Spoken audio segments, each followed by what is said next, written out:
Pernah dengar tentang picoerythrin? Ini adalah pigmen alami yang ada di alga merah seperti Gracilaria spp. Pigmen ini punya banyak manfaat dan potensi yang luar biasa loh. Bahkan di Indonesia, picoerythrin menjadi salah satu komoditas ekspor yang punya nilai ekonomi tinggi. Ternyata, lebih dari sekedar hiasan laut, picoerythrin punya banyak manfaat di dunia kecantikan, kesehatan, dan makanan. Picoerythrin mempunyai sifat fluoresen dan antioksidan yang membuatnya menjadi sangat ideal untuk berbagai aplikasi. Nggak cuma itu, pigmen ini juga punya manfaat kesehatan seperti melawan radikal bebas dan mencegah penuaan dini. Nah, lalu di mana aja picoerythrin bisa ditemukan? Ternyata alga merah Gracilaria spp yang menghasilkan picoerythrin ini banyak tumbuh di wilayah tropis dan subtropis termasuk Indonesia.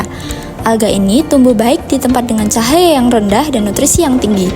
Kalau dibudidayakan dengan baik, alga ini bisa menghasilkan picoerythrin dalam jumlah yang besar.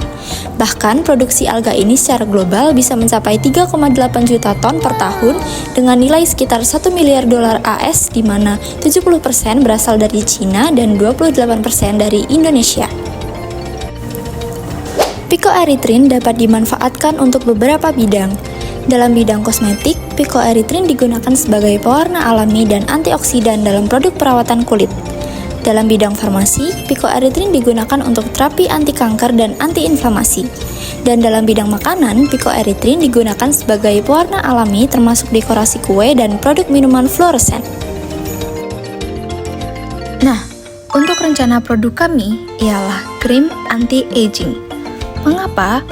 Karena sifat antioksidannya yang mampu melawan radikal bebas dan mencegah penuaan dini.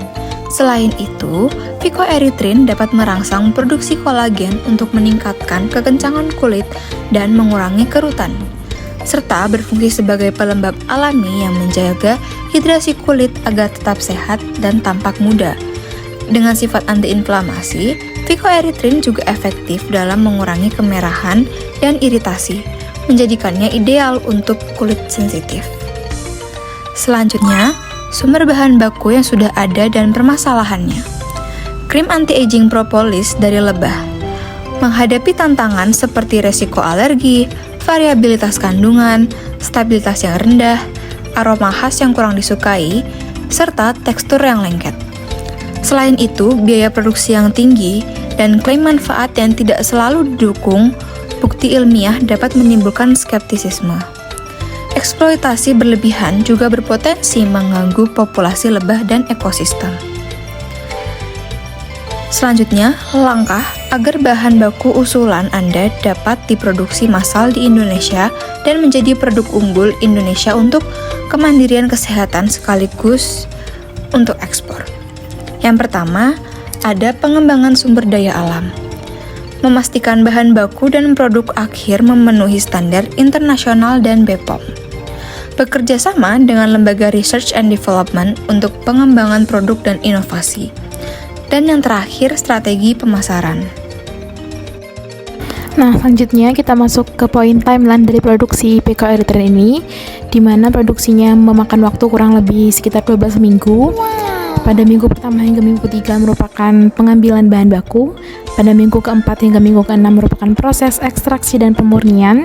Pada minggu ketujuh hingga minggu kesembilan merupakan formulasi produk. Dan minggu 10 hingga minggu ke-12 itu adalah pemasaran dan juga distribusi. Poin selanjutnya adalah manfaat dari picoerythrin, di mana manfaat yang pertama yaitu adalah antioksidan, di mana picoerythrin ini punya sifat antioksidan yang kuat, membantu melindungi kulit dari kerusakan akibat radikal bebas dan juga polusi. Manfaat yang kedua adalah pengurangan tanda penuaan, di mana picoerythrin ini dapat mengurangi garis halus dan juga kerutan, serta meningkatkan elastisitas kulit dan menjadikannya bahan yang ideal untuk krim anti penuaan. Picoerythrin juga berfungsi untuk hidrasi dan perlindungan kulit, yaitu dengan memberikan efek pelembab yang tahan lama yang penting untuk menjaga kesehatan kulit. Selanjutnya adalah poin aspek keberlanjutan. Yang pertama yaitu pelestarian sumber daya alami. Dengan budidaya Gracilaria spp akan membantu menjaga ekosistem laut dengan mengurangi penangkapan liar yang merusak habitat. Yang kedua yaitu praktik budidaya ramah lingkungan.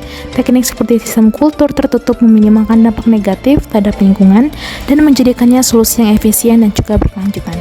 Yang selanjutnya yaitu kesadaran konsumen. Dengan adanya edukasi, konsumen bisa mendukung produk ramah lingkungan